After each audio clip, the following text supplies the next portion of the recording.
Welcome back to The Deep Dive. Today, we're getting into social media in English. Yeah, it's huge, isn't it? Instagram, TikTok, YouTube, Facebook, X. It's just part of daily life now. Totally woven in.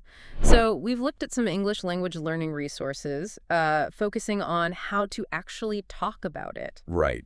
Because it's one thing to use the apps, another to discuss them. Exactly. Our mission today is to give you the essential vocabulary, the phrases you need. So you can talk about social media, naturally, Yeah. confidently, not just understand the names. Okay, let's start with the basics. Some fundamental words. The building blocks. It was good.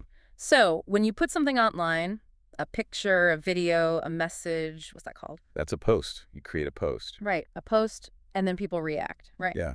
The common actions are you can like it. Thumbs up, heart icon, that sort of thing. Or leave a written comment. Okay.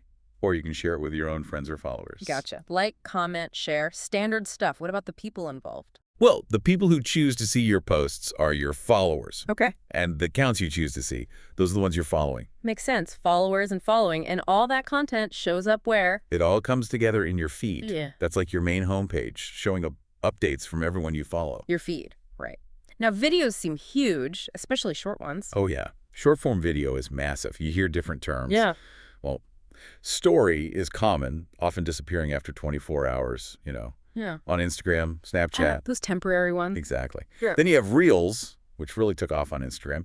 Short, often creative videos. Yeah. And Shorts, that's YouTube's version of the same idea. The story, reel, short. Got it. And private chats. Ah, those are DMs, short for direct messages. DMs for one-on-one talk. Exactly. Private conversations. Okay. And sometimes a post just explodes. Everyone sees it. Yeah, we say it goes viral. Goes viral, meaning it spreads super fast. Yep. Huge increase in popularity, views, shares, all very quickly. And that symbol people use to categorize topics, the hash sign. Oh, hashtags. Definitely use a hashtag before a keyword.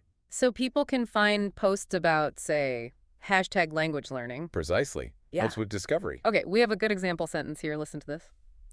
I posted a new reel on Instagram yesterday, and it went viral.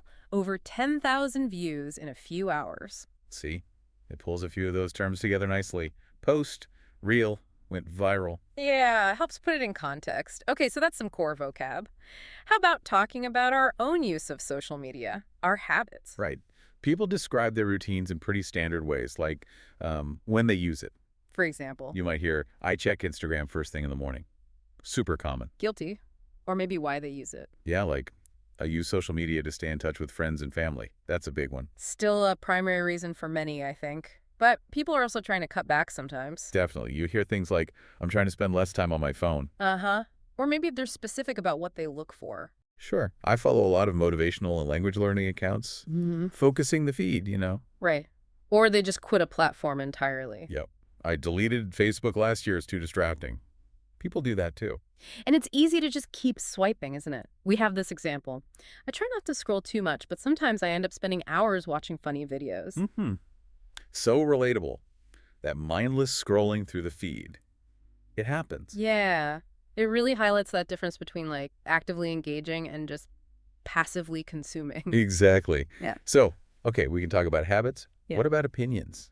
Yeah. How do people express what they think about social media in English? Well, you get the positive takes. Like, I think social media is a great way to stay connected. Sure. It bridges distances, makes keeping up easier in some ways. But then there's the other side. Right. You hear it can be fun, but also really addictive. That comes up a lot. Yeah, the addictive part. And the comparison thing. Oh, yeah. I think people spend too much time comparing themselves online, seeing only the highlights, Definitely. So it's often presented as mixed. Very often, people will just say, social media has its pros and cons. Yeah. A balanced view. Right. Not all good, not all bad. But people do find real value, too, like for learning. True. You hear, I've learned so much through YouTube and TikTok. Absolutely. It can be a great resource. We have this quote, in my opinion, social media can be powerful if you use it mindfully, but it's easy to lose track of time. That sums it up pretty well. Powerful, but needs mindfulness. Exactly. The dual nature. Okay, let's shift to more informal stuff. Expressions, slang terms you hear online. Good idea. Like scroll through my feed. What's that mean exactly? Just casually browsing your homepage, looking at posts as they come up. Yeah. not necessarily engaging deeply. Got it. Just Yeah. scrolling and go live. Ah, that means starting a real-time video broadcast. So people can watch you, like right now. Yeah, and often comment or react in real time too. It's immediate. Okay. What about tagging someone? That's when you include someone's username in your post or photo, usually with an @ symbol. And that notifies them, links to their profile. Usually, yes. It connects them to the content. Right. Now, sometimes you want less connection, True. You can unfollow someone. meaning you stop seeing their posts. Correct. Though they might still see yours if your account is public. Mm-hmm.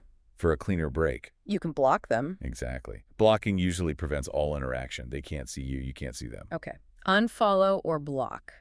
And there are specific types of people known for their social media presence. Oh, definitely. You have the influencer. The ones with massive followings, promoting things. Yeah, that's the general idea. They have influence over their audience. And similar, but maybe more focused on making stuff. That would be a content creator. Someone who, professionally makes videos, posts, other media for online platforms. Influencer, content creator. Got it. And if you meet someone and want to connect. Simple phrases work best. Add me on platform or follow me on platform. Nice and direct. We've got a couple of examples using these terms. She's a content creator. She makes language learning videos on TikTok. Okay, makes sense. And he tagged me a funny meme last night. Yeah, everyday social media talk. Okay, this is super helpful. But we need to touch on safety and privacy. It's crucial. Absolutely critical. There's some key phrases here. Like? Well, regarding what you share. I don't share too much personal information online. Just being cautious. Smart. Or controlling who sees your stuff. Right. I keep my account private, meaning only people you approve can follow you and see your posts. Okay, private accounts. And interacting with strangers. Yeah, that requires care. You might say, it's important to be careful who you talk to on social media. You don't always know who's really there. True. And unfortunately, sometimes you see bad stuff or deal with unpleasant people. Yes. So you need to know you can take action. Like what? You could report accounts or content that breaks the rules. Report it to the platform? Exactly.